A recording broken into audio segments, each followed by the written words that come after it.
આ કોંઢ ગામમાં અને આજુબાજુના ગામમાંથી, આજુબાજુના તાલુકાઓમાંથી દૂર દૂરથી પધારેલા સૌ ખેડૂત આગેવાનો, યુવા દોસ્તો, વડીલો, બધાને મારા પ્રણામ, બધાને મારા જય શ્રી કૃષ્ણ. સૌથી પહેલા તો કોંઢ ગામના અને આજુબાજુના ઘણા ગામમાં લડાઈ ચાલે છે, મોરબીમાં પણ છે, હળવદમાં આ મુદ્દો છે. એ બધા ખેડૂતો જે પૂરી તાકાતથી, મજબૂતીથી લડાઈ લડી રહ્યા છે પોતાના હક અધિકાર માટે ડર્યા વગર, એ બધાને હું પ્રણામ કરું છું, સેલ્યુટ કરું છું કે તમે પોતાના અધિકાર માટે આટલું લડો છો.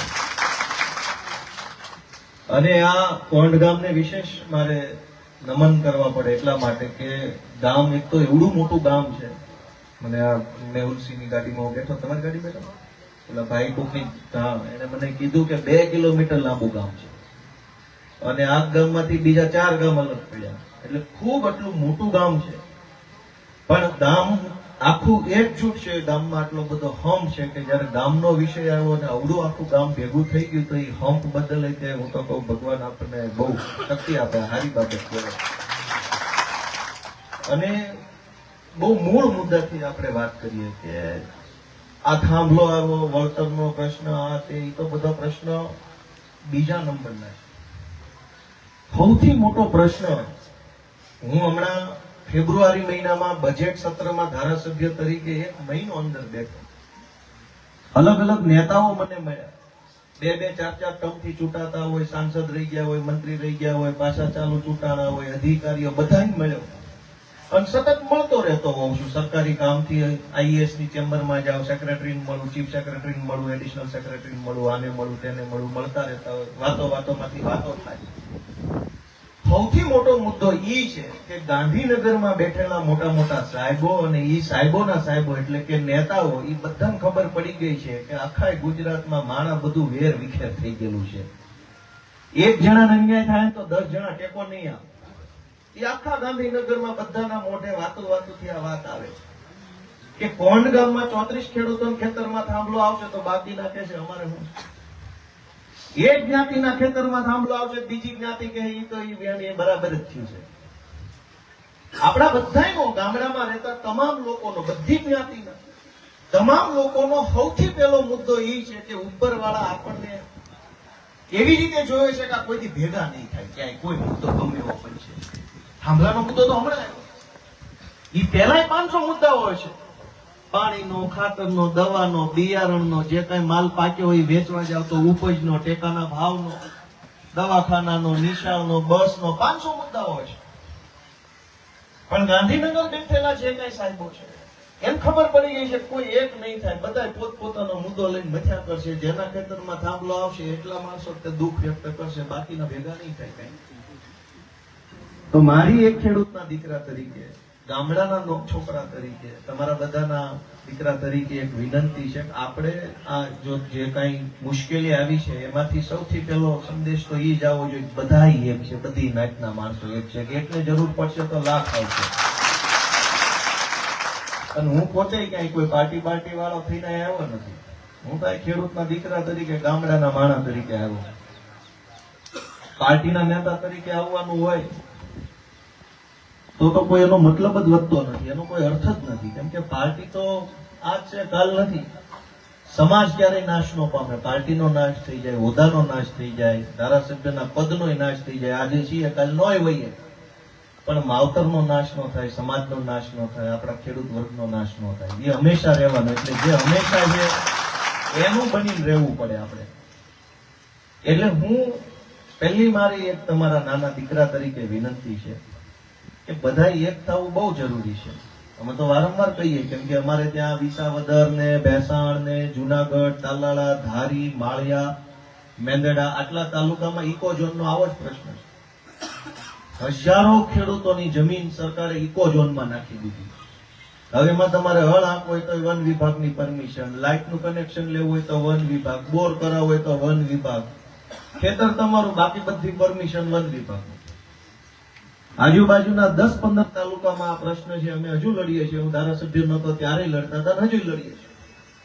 આ બાજુ આપણે ધાંગધ્રામાં, માળિયામાં, હળવદમાં, મોરબીમાં, ખંભાળિયામાં, જામજોધપુરમાં, લાલપુરમાં, દેવભૂમિ દ્વારકાના બીજા તાલુકામાં, કચ્છની બાજુમાં ગાંધીધામ પેલું ભચાઉ બાજુથી બધા આ આખા વિસ્તારની અંદર થાંભલાના પ્રશ્ન, ચારે બાજુ થાંભલા.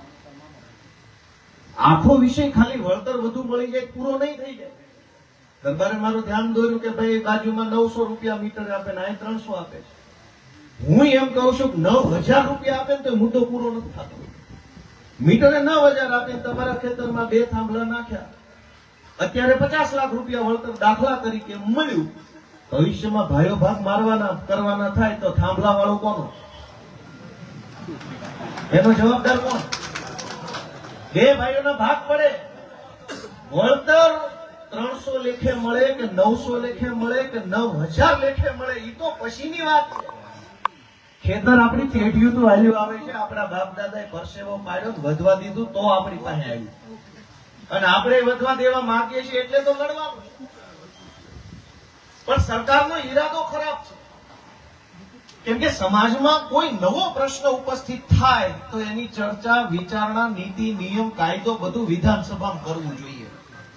પેલા સોલાર પ્લેટો નહોતી એટલે સોલાર ની માંથી લાઈટ આવતી નહીં, થાંભલા આવતા નહીં, તો કોઈ ઉપાધિ નહોતી. હવે સોલાર આવ્યું, સોલાર ફાર્મ થયા, એમાં લાઈટ પેદા થઈ, ઇલેક્ટ્રિસિટી જનરેટ થઈ, એ થાંભલેથી લઈ જઈને બીજે લઈ જાય છે. તો આ પ્રશ્ન નવો ઉભો છે. તો નવા પ્રશ્નનો જવાબ કોણ ગોતશે? સરકાર ગોતશે કે સમાજ ગોતશે? સરકારે ગોતવો જોઈએ કે ભાઈ આનો રસ્તો શું. ફેબ્રુઆરીના વિધાનસભા સત્રમાં મેં એક બિલ રજૂ કર્યું, એક કાયદો રજૂ કર્યો સરકારમાં. ધ્યાનથી સાંભળજો, કેમ કે મૂળભૂત પ્રશ્ન ખાલી વળતરથી પૂરો નહીં થઈ જાય. વળતર મળવા માત્રથી પૂરું નહીં થાય, હજુ તો એના પછી નવા પ્રશ્નો ઉભા છે થાંભલાના કારણે.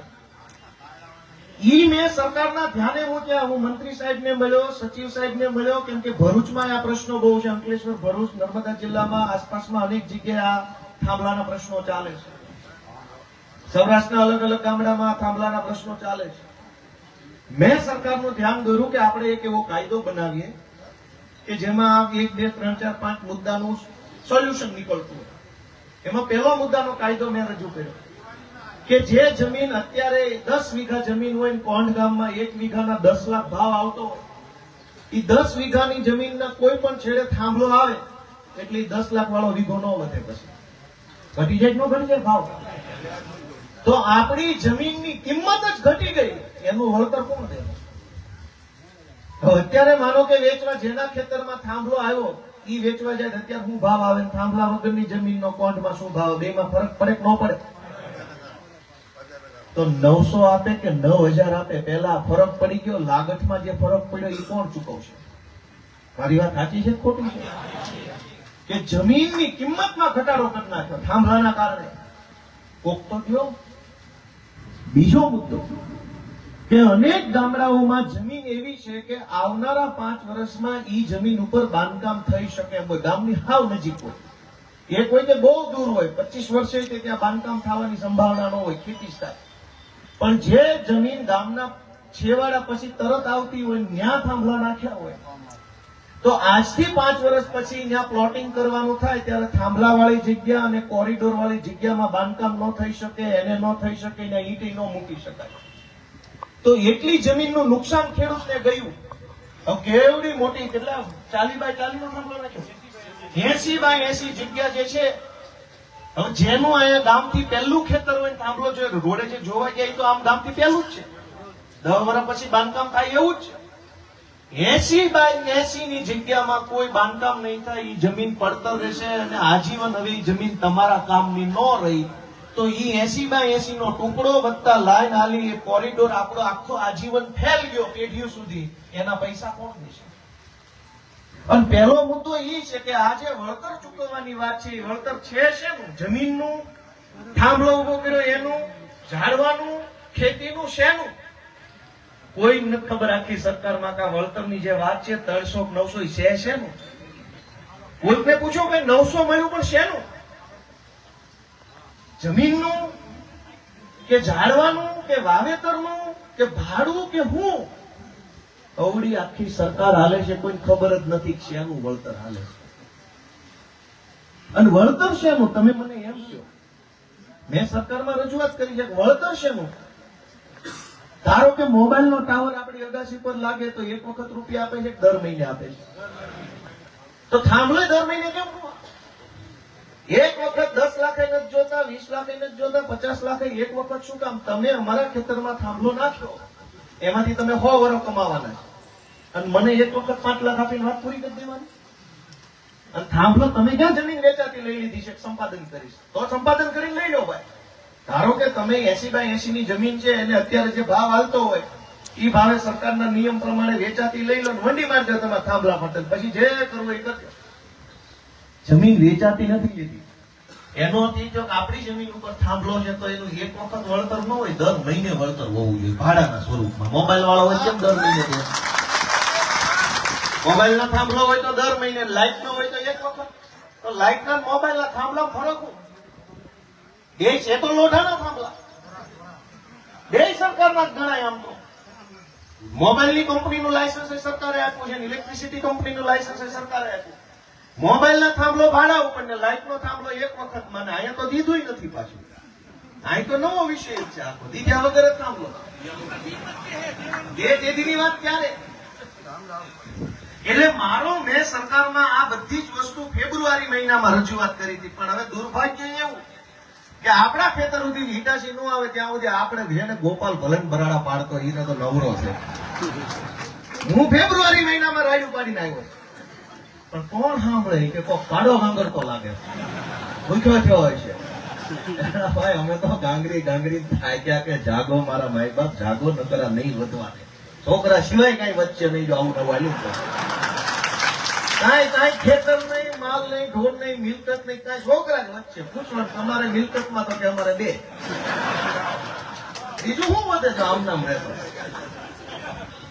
આ તો આપણા બાપ દાદા સરકારો એ વખતે થોડી પ્રોપર હશે, બાપ દાદાએ મહેનત કરી આટલું વધ્યું. આમ નામ હાલે તો શું વધે? ફેબ્રુઆરી મહિનામાં આ વાત વિધાનસભા ધણધણાવી કીધી કે ભાઈ કાયદો બનાવો. હવે તમે હજુ એક વસ્તુ સમજો.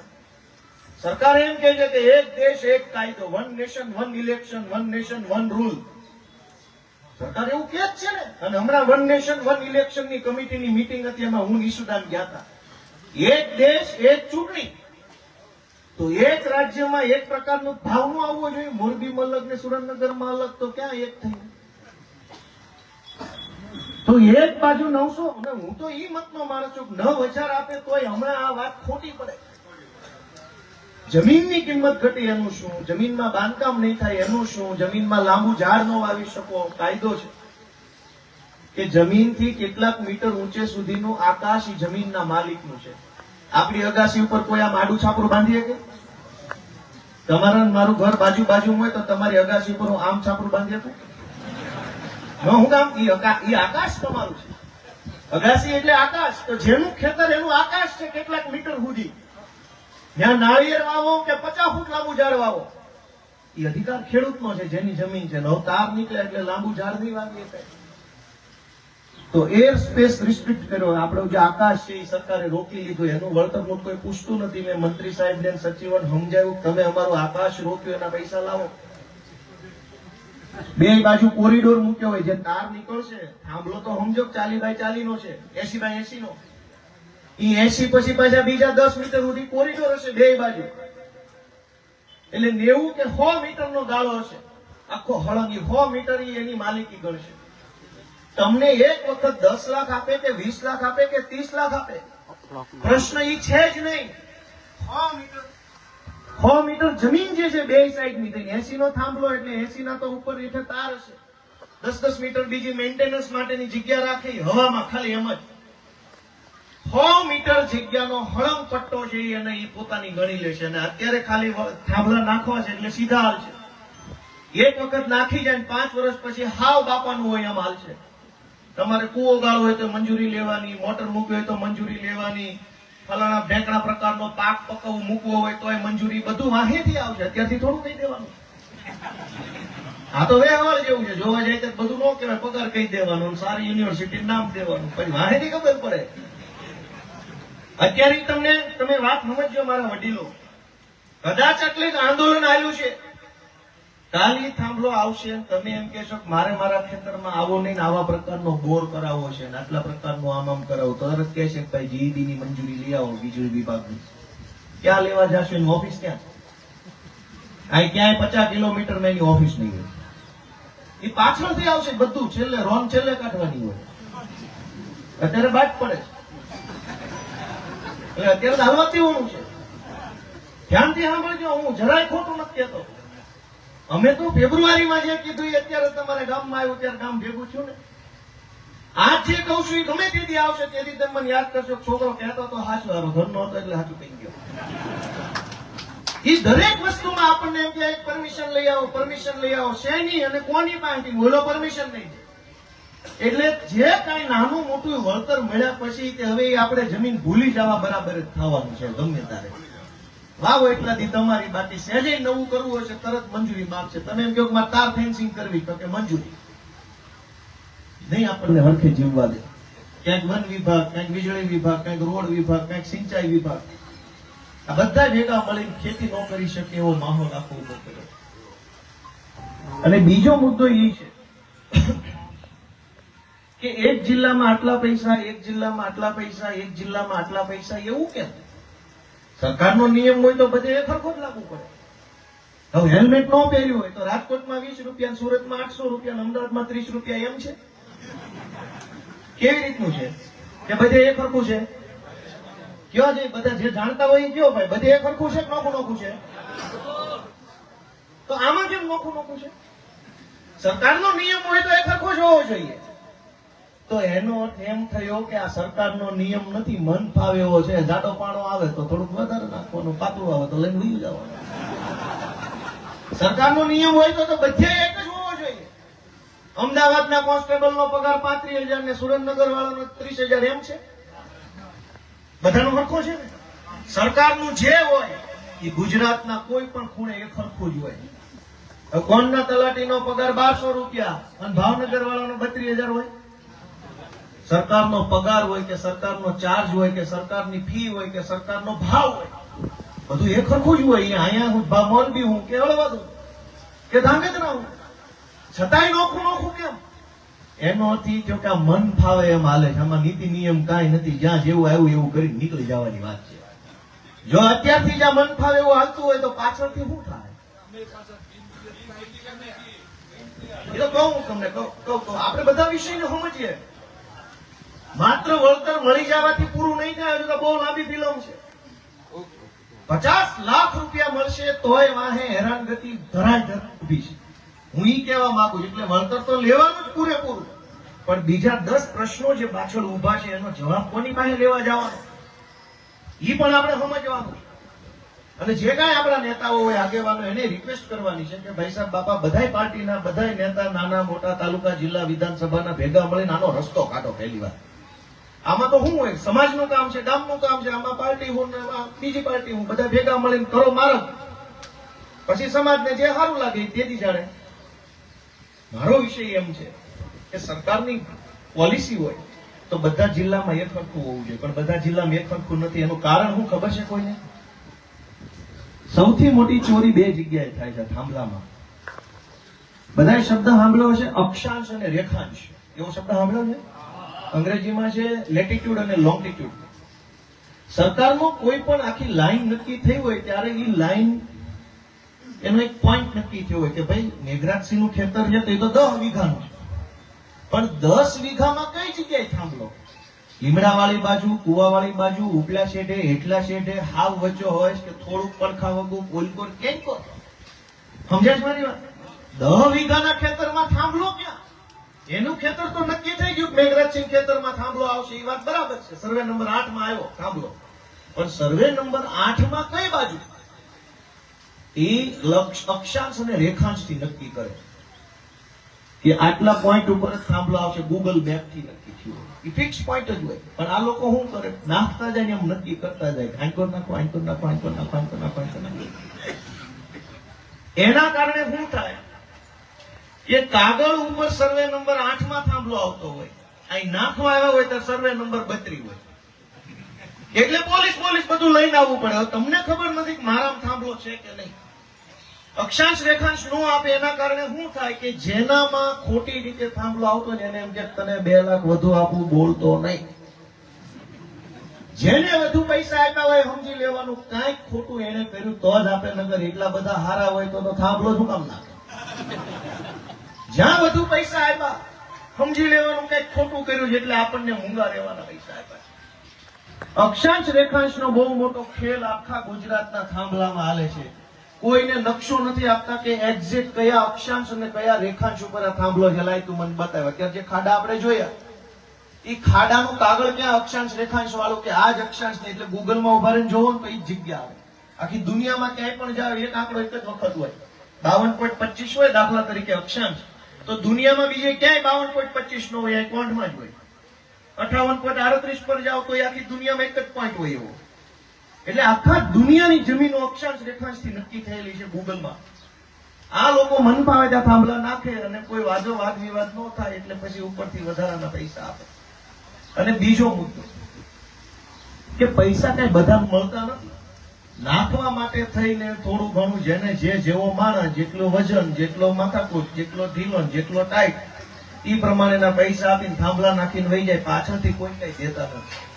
મેં સરકારમાં એમ રજૂઆત કરી કે જેટલા પણ થાંભલા જે ખેતરોમાંથી અક્ષાંશ અને રેખાંશ પ્રમાણે નીકળવાના છે એ તો કંપનીને ખબર જ છે કે survey number 8, survey number 10, survey number 35, survey number 37 માંથી એ તમામ સર્વે નંબરોના ખેડૂતોને કંપનીએ જેટલા પૈસા દેવાના થતા હોય એ તમામ પૈસા પેલા મામલતદારના સરકારી ખાતામાં કંપની એક હામટા 100, 150, 200 કરોડ જમા કરાય છે. મામલતદાર સર્ટિફિકેટ આપે કે બધા ખેડૂતના પૈસા મારા ખાતામાં સરકારીમાં આવી ગયા, પછી કામ ચાલુ કરવું. અત્યારે શું કરે છે કંપની? અલગ અલગ ખેડૂતનો કોન્ટેક્ટ કરે એટલે 1-2 જણા માની જાય એટલે લડાઈ નબળી પડે. થાય કે ન થાય? થાય કે ન થાય? આવું 1-2 ખેડૂતને અલગ મળે, ઓલાને અલગ મળે, ઓલાને અલગ મળે, ઓલાને અલગ મળે એટલે 2-3 જણા ક્યાંક કોઈ પણ પ્રેશરમાં આવી જાય. પછી અલગ અલગ ખેડૂતોને મળવા એમની જ્ઞાતિના નેતાને મોકલે, એમની જ્ઞાતિના આગેવાનોને મોકલે, એમના ધંધા બંધા હાલતા હોય ત્યાં થોડુંક દાગ દબાણ કરે એટલે 1-2 ખેડૂત એક મૂકો લપ પટ્ટી એટલે આખી લડાઈ તૂટી જાય. તમારે જયારે પૈસા દેવાના છે તો બધા જ ખેડૂતના પૈસા એક સાથે મામલતદાર ઓફિસમાં જમા કરાવી દેવા જોઈએ. પછી બધું કામ ચાલુ કરવાનું. જેમ જેમ કામ પૂરું થતું જાય મામલતદાર ઓફિસથી ચેક આવતા જાય એટલે ઉપાધિ નહીં. હવે કંપની ક્યાં ગોતવા જાય? તમે આખા ગુજરાતમાં એક બીજો મુદ્દો છે કે બધી જ કંપનીઓની ઓફિસ અમદાવાદ ગાંધીનગરમાં છે. ક્યાંય કાઠિયાવાડ આખામાં કોઈ કંપનીની કોઈ ઓફિસ નથી. એટલે તમારે રાવ ફરિયાદ કરવી, પત્ર લખવો, રૂબરૂ જવું તો જવું ક્યાં? તો સરકાર વચ્ચે મામલતદાર કે કલેક્ટરને રાખવા માંગતી નથી કે ભાઈ જે કાંઈ વિષય બને એ બધું જ મામલતદારની જવાબદારી અથવા કલેક્ટર કે પ્રાંત અધિકારીની જવાબદારી. કંપની સીધી પોલીસ લઈને આવે. હવે આ મજાનો વિષય જે હું ફેબ્રુઆરી મહિનામાં બોલ્યો તો, જો કોઈ યુવાનોને યાદ હોય તો, મેં એવો પ્રશ્ન પૂછ્યો હતો કે કચ્છ જિલ્લામાં અને દેવભૂમિ દ્વારકા જિલ્લામાં ઓન પેમેન્ટ બંદોબસ્ત, આ કાયદાનો શબ્દ છે, ઓન પેમેન્ટ બંદોબસ્ત એટલે પૈસા આપીને પોલીસ ભાડે લેવાની કેટલી ઘટના બની, એમાં પોલીસનું ભાડું કેટલું આવ્યું. સરકારે મને લેખિતમાં, ગૃહમંત્રીએ વિધાનસભામાં લેખિતમાં જવાબ આપ્યો કે દેવભૂમિ દ્વારકા અને કચ્છ જિલ્લામાં 18 કરોડ રૂપિયા લઈને પોલીસ ભાડે આપી કંપનીઓ. અહીં જે બધા આવ્યા છે સરકારી કામ કરવા નથી આવ્યા, ભાડે આવ્યા. આને ઓન પેમેન્ટ બંદોબસ્ત કહેવાય. કોઈક જુવાનિયા ભણેલા હોય તો આટીઆઈ બાટીઆઈ કરજો જિલ્લામાં નાયન થાય. ભાડે આ કંપની પોલીસને પૈસા આપે કે અમારે 50 પોલીસ વાળાની જરૂર છે, એટલે ઓલા કે કેટલા રૂપિયા થાય તો કે 12 લાખ મોકલી દો. તો મેં વિધાનસભામાં એવી માંગણી કરી કે અમને ભાડે આપો, એને 4 પીએસઆઈ ભાડે આપો, ખેડૂતોને 2 પીએસઆઈ ભાડે આપો, અમારા 2 એના 4 ભલે બથો પછી હા સુધી આપો, અને એના 4 ને આપણા 2 જેથી પતે તેથી થાંભલો નાખો. તમે એને ભાડે આપો, અમને આપો ભાડે. ભાડે તમારે પૈસા લઈને દેવા છે. કંપની દો, મને દો, છગનભાઈ દો, મેઘરાજસિંહ દો કે ભાઈ રાણા સાહેબ ને દો, શું ફરક પડે? પૈસા લઈને જ દેવા છે. એની પાસે જાજા હોય તો એને 3 ડીવાયએસપી આપો, અમને 1 આપો, અને 2 ના શેઠે મૂક્યાવાના. નહીં એના 1 આપણો પાછો બસ ભલે. તમે એને જ કેમ ભાડે આપો? આ કોઈ સરકારી કામ નથી કરવા આવ્યા. યાદ રાખજો દોસ્તો, આ વિધાનસભામાં ગૃહમંત્રીએ લેખિતમાં આપેલો જવાબ કે ભાડે આવે. આપણને મારવા માટે કંપનીને સરકાર પોલીસ ભાડે આપે છે, જાઓ મારો. અને ભાડેથી સરકારી કામમાં નહીં, દેશનું કામ નહીં, સમાજનું કામ નહીં, રાષ્ટ્રના કામ માટે નહીં, ભારે માર મારવા માટે પોલીસ મળે છે આ ગુજરાતની અંદર. દોસ્તો યાદ રાખજો બધા વકીલો, આ કઈ વ્યાજબી વાત છે? મેં વિધાનસભામાં પૂછેલું છે અને સરકારી વેબસાઇટ ઉપર આજે એ વસ્તુ લખેલી પડીશ મારા નામથી. મેવા વેબસાઇટ છે, NEVA. એ વેબસાઇટ ઉપર મારો પ્રશ્ન એનો જવાબ દે, અત્યારે ઓનલાઈન છે. પોલીસ તો સમાજની સેવા કરવા માટે હોય, સમાજનું ભલું. અને ભાઈએ કીધું કે ભાઈ આ તો આપણા છોકરા છે કોન્સ્ટેબલ બધા. મુદ્દો કોન્સ્ટેબલ, હેડ કોન્સ્ટેબલ, ASI નો છે જ નહીં. ઉપર જે સાહેબો મોટા મોટા બેઠા છે એમાં મોટા ભાગના તો ગુજરાતના જ નથી. એટલે અડધું તેને આપણે એમ કઈ પડી ન હોય, નો આપણા મોઢે રહેવું હોય, નો એને વ્યવહારમાં રહેવું હોય, નો નાત જાતની શરમ હોય, ના કઈ લેતી દેતી હોય, કઈ બેનો દીકરીઓનો વ્યવહાર નો, એને આપણે આડી શું આવે? ક્યાંક ગુજરાતી અધિકારી બેઠો હોય તો ગમે ત્યાંથી ચાર ગામ ફેરવીને હગાવાલાનું નામ વટાવીને થોડોક શરમાવી શકાય. હાવ હિન્દી વાત, ક્યાં એનો છેડો લેવા દેવો? બાકી ગુજરાતનો હોય તો ગમે ત્યાંથી કાકા બાપા ફઈ ફુવા વેવાય હાળા હાટુભાઈ બનેવી ના બનેવી કરીને પકડી લઈ. થાય કે ન થાય? પોણા ગુજરાતના મોટા મોટા IG ની SP ની બધા હિન્દી ભાષી છે. આપણી પીડા એ સમજે નહીં અને કંપનીનું કામ કરે છે. અને કંપનીની વાત મજાની છે કે એરપોર્ટ ઉપર જઈ 4 વ્હીલ મૂકો તો 1 કલાકના 300 રૂપિયા ભાડું છે. આપણા ખેતરમાં 100 વર્ષ થાંભલો મૂકવાના પૈસા ખાલી 5 લાખ 10 લાખ 20 લાખ કલાક ઉપર અમને ભાડું આપી દે. ભલે થાંભલો મારો કલાક ઉપર નક્કી કરો, કલાકના 1000 રૂપિયા તમ તાર ભલે રહ્યો. કેમ એમ નહીં? એરપોર્ટ ઉપર કલાક ઉપર ભાડું છે, પાર્કિંગ ચાર્જ નું, રેલવે સ્ટેશન જાવ તો કલાક ઉપર ભાડું છે કે નહીં? સુલભ શૌચાલયનો ચાર્જ છે. ત્યાં લેવાનું કાંઈ નથી, દેવાનું છે ત્યાં ચાર્જ લેવાનું. હા તો આખું ખેતર ઉપાડી જાય. ખબર છે? 10 રૂપિયા 5 રૂપિયા શું કામ? એનું છે તો આ ખેતર આપણું છે, લાવો ચાર્જ. એક જ વખત પૈસા કેમ? હું હજુ એમ કહું છું 10 લાખ આપે કે 20 લાખ આપે એ તો લેવાના છે, પણ એક જ વખત કેમ? આ થાંભલો જેટલા વર્ષો સુધી ખેતરમાં ઉભો રહેશે એટલા વર્ષ સુધી આ થાંભલામાંથી કમાશે નહીં કંપની. તો કંપની વર્ષે જે કમાઈ નફાના 35% પૈસા અમને દર મહિને આપી દે. 0.35% નફાના ભાગીદાર બનાવી દો, શેર હોલ્ડર બનાવી દો. આ પાવર ગ્રીડ કંપની છે જેના ખેતરમાં થાંભલો, એ ખેડૂત છે, એ કંપનીનો શેર હોલ્ડર. 1 લાખ શેર આપી દો કંપનીના, અને આજીવન જેટલો શેર વધે એટલા ડિવિડન્ડ આવે, કંપની નફો કરે તો એટલું બેનિફિટ કંપનીનું જે હોય ખેડૂતને આવે. એવું કેમ નથી સરકાર કરતા? કંપની તો કમાવાની છે. કંપની કઈ થાંભલો નાખીને એમાં જે લાઈટ આવે છે કઈ દાન દાતારી નહીં કરે. જેના ઘરે લાઈટ જાય એની પાસે પૈસા લે, ઈ કમાશે અને આપણને એક વખત 5, 10, 15, 20 લાખ રૂપિયા આપીને કાઢી મૂકવાના. અને એક વખતનું વળતર લીધા પછી પાછળના મુદ્દા તો ઉભા છે. તમારે જમીન એને કરાવી હોય તો એને કેવી રીતે થશે? વેચવી હશે તો કોણ લેશે? ભાઈઓ ભાગ કરવા હોય તો શું કરવાનું? જમીન ગીરવે મૂકવી હોય, લોન લેવી હોય તો લોનમાં ઓલો NOC માંગશે ભવિષ્યમાં, આમાં થાંભલો છે, થાંભલા વાળા સહી લઈ આવો. પેલા 50 પ્રશ્નો આવવાના છે. એમ હેલું નહીં થાય અને તે દિવસે સરકારનો કોઈ માણસ સાંભળશે નહીં. એટલે મેં વિધાનસભામાં ફેબ્રુઆરી મહિનામાં એક બિલ મૂક્યું છે. બિલ એટલે એવું કે ભાઈ કાયદો એક પ્રકારનો, પણ કાયદો એટલે ન કહેવાય કે અત્યારે એ બહુમતીથી પાસ નથી થયું. મેં એમાં 4-5 મુદ્દાનું બિલ મૂક્યું છે, વિધાનસભામાં દાખલ થઈ ગયું છે. હવે જો બધા ધારાસભ્યો એમાં મત આપે તો એ કાયદો બની જાય. મેં એવો નિયમ કર્યો છે કે અત્યારે થાંભલો નાખવા આવે ત્યારે માર્કેટ કિંમત જમીનનો જે ભાવ આ વિસ્તારમાં હાલતો હોય એ ભાવના 50% રૂપિયા રોકડા એમના ખેડૂતને એક વખત આપી દેવાના. પછી દર મહિને એનું ભાડું આપવાનું. જ્યારે એ જમીનમાં બાંધકામ કરવાની જરૂર ઉભી થાય ભવિષ્યમાં ક્યારેય પણ 10 વર્ષે 20 વર્ષે 30 વર્ષે જ્યારે ખેડૂતને એમ લાગે કે મારે આખી જમીનમાં બાંધકામ કરવું છે, એ વખતે જેટલી જમીન બાંધકામમાંથી છૂટી જાય, જે જમીન પર બાંધકામ ન થઈ શકે, એ જમીન વેચાતી કંપનીએ એ વખતના ભાવે લઈ લેવાની. ત્યારે જેટલો ભાવ આવે એ ભાવે આખું 80/80 ની જમીનનો દસ્તાવેજ કરાવી લેવાનો એને. બાકીની જમીન આપણે બાંધકામ કરી નાખવાની.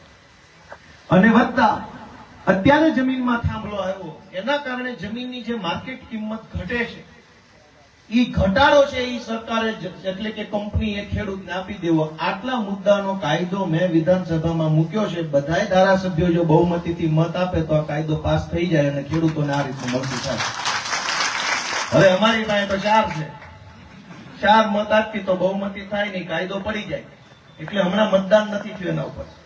ચોમાસું સત્ર હમણાં આવશે ત્યારે કદાચ એની ઉપર મતદાન થશે. જો બધાય મત આપશે તો ખેડૂતોનું ભલું થાય, બધાય મત નહીં આપે તો અમારા ફરફરિયા પાછા આવશે, ઘરમાં બંધ કરી લઈ જાઓ. મેં જે કાયદો મૂક્યો એ ઓનલાઈન છે, વેબસાઇટ ઉપર આ બધા યુવાનો વાંચી શકશે. એમાં બધું જ લખ્યું છે કે કઈ કઈ વસ્તુનું વળતર આપવા. જો બધાને એમ લાગે કે આ થવું જોઈએ તો તમે સરકારને રજૂઆત કરો કે ભાઈ ઓલું બિલ વિધાનસભામાં જે દાખલ થયું છે એને બધાય મત આપે.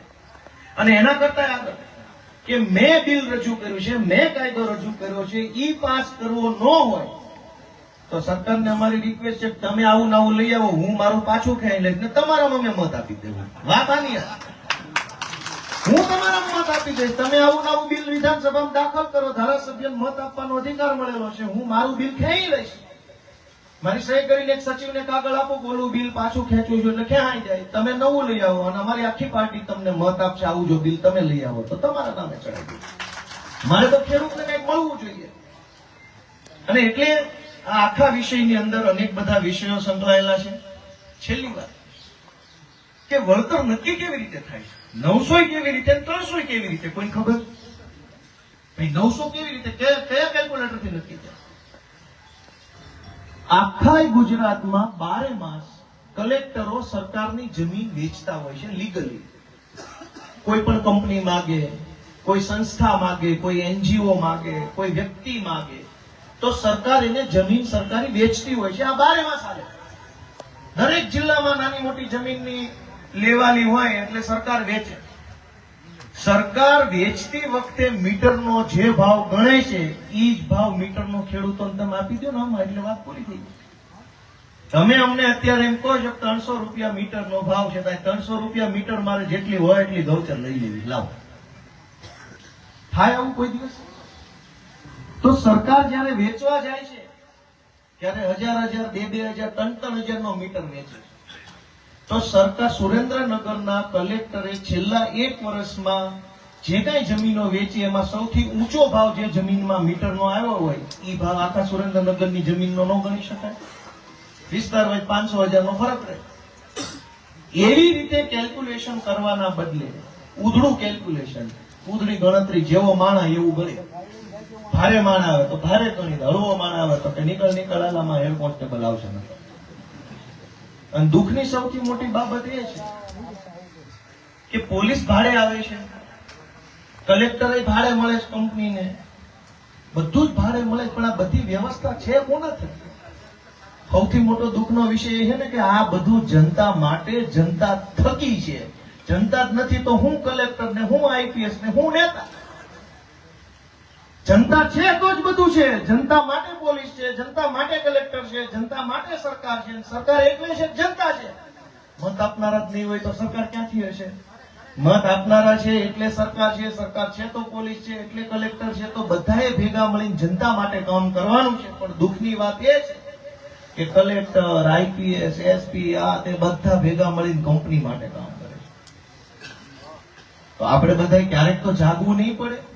અને તમારા ગામમાં પ્રશ્ન આવ્યો ત્યારે તમને ખબર પડે ને? અમે આખા ગુજરાતમાં જોઈએ છીએ, જ્યાં હોય ના ચાલે, પોલીસ આવીને પકડી જાય, ડબ્બા આવે, માણસો આવે, એરેસ્ટ કરે, ડબ્બામાં બેહાડે. ઓલા પણ મોરબીમાં તો 10 વર્ષના છોકરાને બેહાડી દીધા. 10 વર્ષનો છોકરો તો હું કરી લેવાનો છે સરકારમાં? શું તકલીફ પડી જવાની 10 વર્ષના છોકરાથી? અને છોકરાને ધન્યવાદ આપવો પડે કે નાની ઉંમરે જાગૃત કેટલો છે કે લડાઈ લડવા નીકળ્યો છે અને અધિકાર બચાવવાની. 10 વર્ષના છોકરાને જેટલી ખબર પડે એટલી સરકારમાં કોઈ નહીં પડતી. પોતાના હક અને અધિકાર શું કહેવાય? એટલે હું તો વિધાનસભામાં પાછો જઈશ તો રજૂઆત કરીશ, અને જે કઈ રજૂઆત કરીશ ટીવી મીડિયાના માધ્યમથી પાછો કહીશ. મારી મૂળ રજૂઆત એટલી છે કે વળતર બાબતે કાયદો બનવો જોઈએ. ખાલી અત્યારે એક વખત પૈસા આપી દો એનાથી પતે એમ નથી. મોબાઈલનો ટાવર વાળો દર મહિને પૈસા આપતો હોય તો લાઇટના થાંભલા વાળો દર મહિને જ આપવો જોઈએ. બસ વાત એટલી જ છે, એમાં બીજો કઈ વિષય જ નથી. અને એક એના કરતા મોટો વિષય છે કે હજુ તો કચ્છમાં ખૂબ બધી સોલાર પ્લેટો અલગ અલગ કંપનીની લાગશે. એ બધી જ લાઈન તમારા આ પંથકના લગભગ ગામડામાં ગમે ના થાંભલો થઈ જવાનો છે. કોઈ ખેતર ખેડવા લાયક નહીં બચે. હજુ તો કેટલું નાના મેગા પાવર વોટના બધા સોલાર પ્લાન્ટો લાગી રહ્યા છે કચ્છમાં, ખાવડામાં, ભચાઉમાં, પેલી બાજુ બધું જે ખાલી જગ્યા પડી છે બધી પાકિસ્તાન બોર્ડર પાસે ત્યાં બધે લાગે છે. એ બધી લાઈટ અહીંથી જ હાલવાની છે, અમદાવાદ જશે અને ભાવનગર જશે, નામ જશે તેમ જશે. કંપની કરોડો રૂપિયા કમાશે ને આપણને થોડાકમાં સમજાઈ જશે. તો બધી પાર્ટીના, બધી જ્ઞાતિના, બધી ઉંમરના બધાય લોકો જો જાગૃત બને તો જ બધાને કંઈક ન્યાય મળે એવું છે. એવી મારી આખા કોંડ ગામના ગામજનોની વિનંતી છે. થોડુંક બધા જાગૃત બને. હું મારી રીતે રજૂઆત થોડાક દિવસમાં વિધાનસભા ગાંધીનગર જઈશ તો ન્યાય પાછી રજૂઆત રૂબરૂ મળીને કરીશ. મુખ્યમંત્રી સાહેબને, ઉર્જા મંત્રી સાહેબને, કૃષિ મંત્રી સાહેબને બધાને એવું કહીશ કે આનો રસ્તો કાઢો. આમાં કઈ વાવે એવું વધવાનું જ નથી. પથ્થર તોડી તોડી નાખ્યા છે. અને આ કઈ હજુ એક વિષય રહી ગયો કે થાંભલા એને નાખ્યા છે. આજે માનો 20 લાખ વળતર આપી દે પણ દર વર્ષે મેન્ટેનન્સ કરવા નહીં આવે. તેદી મશીન લઈને ક્યાં હાલ છે? સીધા હેલિકોપ્ટરમાંથી થાંભલે ઉતરવાના નથી. હજુ તો આ આખા જીવનની પળોજણ ઉભી થઈ છે. એટલે કઈ વળતર જાજુ મળી જાય મુદ્દો પૂરો નહીં થાય. હેરાનગતિ 12 માસ ઉભી છે. દર વર્ષે એના થાંભલાના બોલ કેટલા ઢીલા પડ્યા, કાંટ ક્યાં લાગ્યો છે, તાર ઢીલો છે કે નહીં, જમ્પર બરાબર છે કે નહીં, બોલું છે બોલું છે. દર વર્ષે ચેકિંગ તો એનું હોય જ. અને દર વર્ષે ચેકિંગમાં આવશે ને થાંભલો ઠેક તમારા ખેતરની ઓલી બાજુ આખામાંથી મશીન લઈને રિપેર કરવા જાય ને તેથી કે ભાઈ નહીં હો અમે તમને વળતર ચૂક્યું છે. મશીન તો આવશે દર વર્ષે અને ગમે ત્યારે આવે. ચોમાહામાં આવે, ચાલુ કપા ઉભો હોય, માંડવી ઉભી હોય, એને શું લેવા દેવા છે? તમને 10 લાખ દીધા, 20 લાખ દીધા, હવે તો અહીંયા જ મશીનો આવે છે. રિપેરિંગના નામે, મેન્ટેનન્સના નામે, ચેકિંગના નામે. અને અનેક જગ્યાએ બીજી તકલીફ પડે છે કે આ તાર બહુ મોટી કેપેસિટી ના હોય. અનેક વખત ખેડૂતોના ખેતરનો ઉભો પાક હળગી જાય છે. કોઈનું જીરું, કોઈના તલ, કોઈની તુવેર, કોઈની મગફળી હળગી જાય છે. એક કાળી કોડીનું વળતર મળતું નથી. 5 વર્ષમાં 2 વખત પાક હળગી જાય, પૈસા લેવા ક્યાં જવાના? ઈ વિષયનો જવાબ કલેક્ટર પાસે, સચિવ પાસે, મંત્રી પાસે, સરકાર પાસે કોઈ પાસે છે જ નહીં. કે હળગી જાય તો શું કરવાનું? હાલો આજે આપણે વળતરની માંગણી આ બધા આગેવાનો લઈને બેઠા છે. આજ મળી ગયું અને આવતા જ વર્ષે કોકના ખેતરનો પાક હળગી ગયો તો 2 તીખારા ત્યાં નેમે હળગી ગયું તો ક્યાં લેવા જવાના પૈસા? વાત વિચારવા જેવી છે કે નહીં? કોઈ કીધું નહીં કઈ.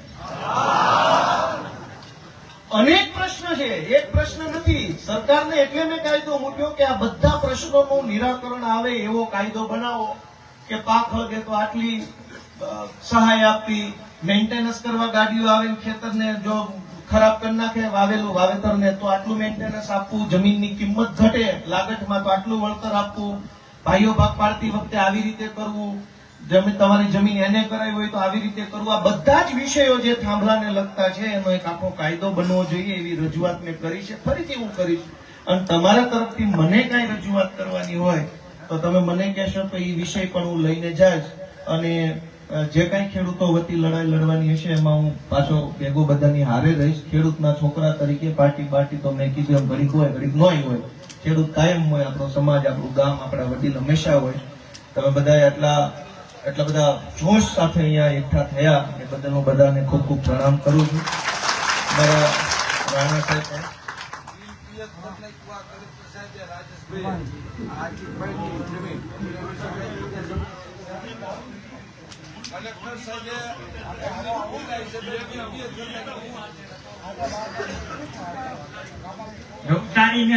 નવસારીની અંદર અમે મુખ્યમંત્રીને મળ્યા ને ત્યારે પ્રકાશભાઈ ધારાસભ્ય હાજર હતા અને અમે કીધું નવસારીની અંદર જે વળતર વાણિજ્ય હેતુ પ્રમાણે આપ્યું છે એ સુરેન્દ્રનગરને કેમ ન આપી શકાય? ત્યારે સીએમ નો જવાબ હતો કે આ વળતર કલેક્ટરની ભૂલ હતી ને અમારી ભૂલ હતી. મારે જાહેરમાં બહુ રાજકીય ટીકા ટિપ્પણી નથી કરવી પણ ત્યાં કોઈ કઈ ખબર જ નથી કે શું હાલે. બધું ભગવાન ભરોસે છે. ક્યારેક તક મળશે ને તો આ ગામના હાટા આગેવાનો રૂબરૂ મળવા લઈ જશે તેમ જે કયો ની મંત્રીને અને તમે તમારી નજરે જોશો કોઈ કઈ ખબર જ નથી. સિરિયસલી મારે કઈ રાજકીય વાત મેં મારા ભાષણમાં નથી કરી અને કરવી નથી પણ આ તો તમે કીધું એટલે હું ધ્યાન દોરું છું. ત્યાં કોઈ કઈ ખબર નથી કે આપણે કેમ જીવીએ છીએ, કેટલી તકલીફ છે, કેટલી પીડા છે, કેવું કેવું હાલે છે, મામલતદારો, કલેક્ટરો, એસપી શું કરે છે ત્યાં કોઈ ખબર જ નથી. એટલે આપણે બધા જાગૃત બનીએ તો જ આનો કઈક રસ્તો બને એમ છે એવી મારી લાગણી છે. હવે કઈ વિષય ન હોય તો હું મારી વાત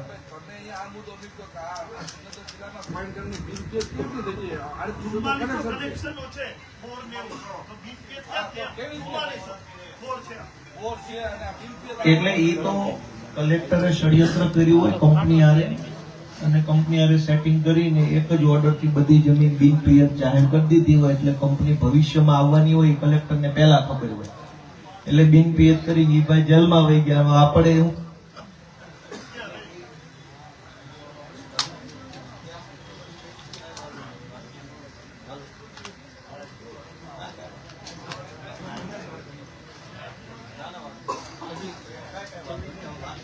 હાલો, વાત તો બધી લગભગ પૂરી થઈ ગઈ છે, પણ છતાંય કોઈ આગેવાનો કે મારું ધ્યાન દોરવું હોય તો કહી શકો છો.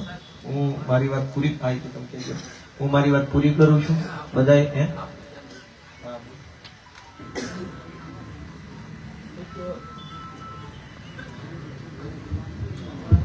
માન્ય ગોપાલભાઈ ને આપણા બધા વતી રજૂઆત એ કરીએ છે કે આ બધા વળતર ને પૈસા ને આ બધું તો બરોબર છે, પણ જે રેડિયેશન આપણો ને આપણા સંતાનો ને એના સંતાનો જે જ્યાં બલ્બ જગી જતો હોય એ રેડિયેશન લેવાના એનો કેન્સર થશે, આપણા છોકરાઓ વાવવા જશે, તો ઈ વળતરનું ગણતરી ને આકારણી કઈ રીતે કરી શકશો? તો બધાનો ખૂબ ખૂબ આભાર માનતા હું મારી વાત પૂરી કરું છું. સૌને મારા પ્રણામ એક વખત. અને મને તમે ગામમાં આટલા શાંતિપૂર્વક સાંભળ્યો, મને તમે આમંત્રણ કર્યો એ બદલ હું તમારો બધાનો વિશેષ આભાર વ્યક્ત કરું છું.